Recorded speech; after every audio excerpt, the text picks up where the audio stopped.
आमच्या या ठिकाणी आमच्या भगिनी आहेत, आमचे बंधू आहेत, या सगळ्यांना आपण कमळावर निशाणीवर बटन दाबून आपल्याला निवडून द्यायचा आहे. हे सांगत असताना मला तुमच्या काही विषय या ठिकाणी मांडणे, तुमचे जे लोटचे प्रश्न आहेत ते मला बावनकुळे साहेबांना सांगायचे आहेत. आज महाराष्ट्रातल्या बऱ्याच आमच्या ग्रामीण भाग असो, शहरी भाग असो, लोक सरकारी जागेवर बसलेले आहेत. घर प्रधानमंत्र्यांनी 20 लाख घरं महाराष्ट्राला मंजूर करून दिली, पण जमीन लोकांच्या नावावर नसल्यामुळे त्यांना या घरकुलाचा किंवा घराचा फायदा घेता येत नाही. मी बावनकुळे साहेबांना विनंती करेन की तमाम महाराष्ट्रातली नांदेड सहित नांदेड जिल्ह्यातली जमीन जेवढी सरकारी जमिनीवर आमचे लोक बसलेली आहेत त्या जमिनी त्यांच्या नावावर तुम्ही करून टाका, ही माझी आग्रहाची विनंती आपल्याला या ठिकाणी राहणार आहे. बरोबर आहे? बरोबर आहे की नाही? आपले बरेच लोक सरकारी गायरांवर बसलेत, कुठे इकडे बसलेत, कुठे तिकडे बसले आहेत, पण सरकारी योजनेचा फायदा यांना घेता येत नाही, कारण की घर आपली जमीन नावावर नाही.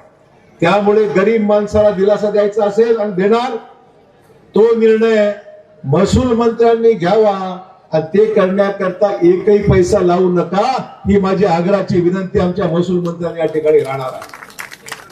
नांदेडमध्ये वतन जमिनी आहेत, इनाम जमिनी आहेत. हैदराबादच्या निजामाच्या काळाच्या या सगळ्या इनाम जमिनी आहेत, वतन जमिनी आहेत. त्या अटी शर्तीवर आहेत, बांधकाम करता येत नाही, विक्री करता येत नाही. मग त्या जमिनी सुद्धा इनाम जमिनी, त्यांना इनामाचा कायदा रद्द करा आणि या जमिनी सुद्धा आमच्या गरीब माणसाला कायदा बदलून आपण देऊन टाका, ही माझी आग्रहाची सूचना महसूल मंत्र्यांना राहणार आहे. बरोबर आहे? बरोबर आहे की नाही? हात वर करा. बरोबर आहे की नाही? या तुमच्या मागण्या आहेत, वर्षानुवर्ष विषय मागे राहिले आहेत, आणि कायदा आड येत होता, तो कायदा बदलण्याची ताकद आपल्या महसूल मंत्र्यांमध्ये आहे.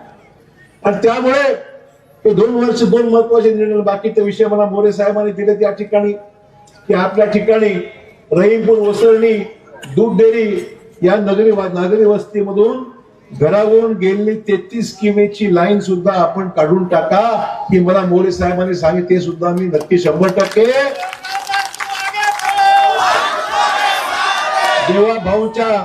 देवा भाऊच्या मदतीने फोटो आहेत, हे सुद्धा आम्ही त्यांना सांगून, विद्युत तारा ज्या आमच्या घराच्या वर आहे ते बघता आपण शॉप लावून माणसं भरायची वेळ होऊ शकते, म्हणून या तारा सुद्धा काढून टाकल्या पाहिजेत, ही आमची महत्वाची मागणी राहणार.